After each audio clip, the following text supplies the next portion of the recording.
Hej med jer. Jeg vil lige forklare dem, hvad det I skal lave til på mandag. På mandag har vi 3 lektioner fra kl. 14.25 til 17.05. Den første lektion skal I arbejde selvstændigt. I kan gøre det på det tidspunkt, altså fra 14.25. Men ellers I kan gøre det, I kan arbejde med det før 14.25, altså hvis det passer jer bedst, søndag, lørdag, fredag aften eller til i morgen, så kan I gøre det der. Som forberedelse, altså lektier i næste kursusgang, jeg vil gerne bede om at læse den her tekst, som ligger en link her. Hvis I klikker på det, så bliver den loadet. Og ellers ser sådan ud en scanning fra en anden geografibog. Kommer til at handle om den geologiske cyklus og pladetektonik. Så I skal læse teksten her fra starten. I behøver ikke at lægge så meget vægt på bjergarter. Der er en beskrivelse af magmatiske, sedimentær og metamorfe bjergarter. I må gerne læse, men det er ikke det centrale for mig. For mig det centrale her i det er, at I forstår den geologiske cyklus overordnet. Og I prøver at forstå den pladetektoniske model. Altså hvordan forskellige plader er med til at danne jordskorpen på vores jord. Så det og det skal I læse her frem til om pladetektonik og pladekranse. De her 3 forskellige typer pladekranser, konstruktive, destruktive og bevarende pladekranser. Og det er frem til side 201. I behøver ikke at læse mere end det. Teksten fortsætter, der er 2 sider mere, men det behøver ikke at læse.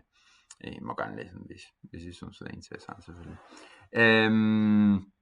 Ja, så det er lektier til på mandag. I den der første lektion, som I kan gennemføre det, når I passer jer bedst. Jeg vil bede jer om at se de her videos, der står på den her side. Jeg linker siden i kalenderen. Ja. Og den første video, det er lidt en gammeldags video, det var omkring et kvarter, og det ser lidt gammeldags ud, men det har det hele faktisk, så der er der folk, jeg stadigvæk bruger. En god video. Så er der Claus her, der forklarer pladegrænser. Jeg kan gå lidt mere ind i detaljer. Det må jeg gerne se. Den her video, det er en lille kort video. Jeg bruger det mest, så I kan se, jeg tror faktisk, så vidt jeg husker, der er noget musik, i hvert fald jeg bruger mig ikke så meget over det, men det først og fremmest, så I kan se de her illustrationer. Der er nogle gode illustrationer af pladegrænser, så forhåbentlig hjælper jeres visuelle forestilling om, hvordan jordens korpe ser ud, og jordens indre ser ud.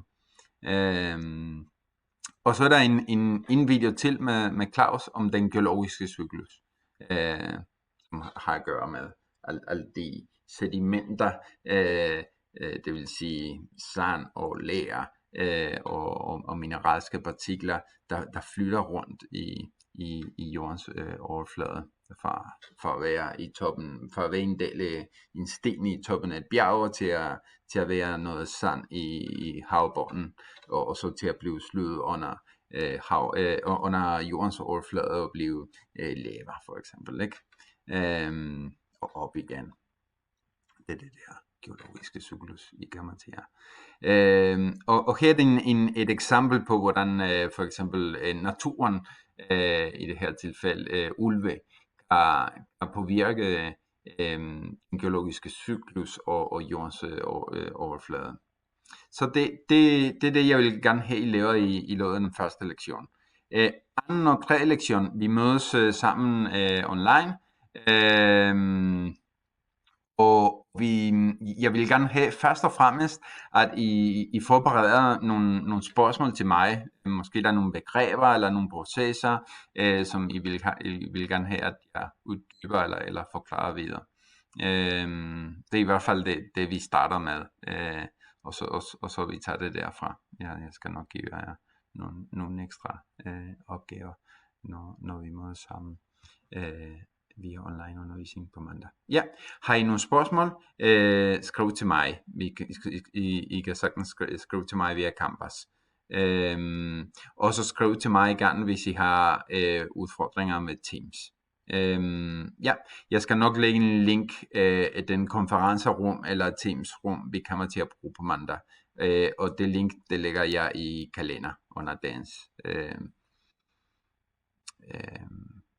under dagens lektion. Ja, tak for det. Ha' det godt.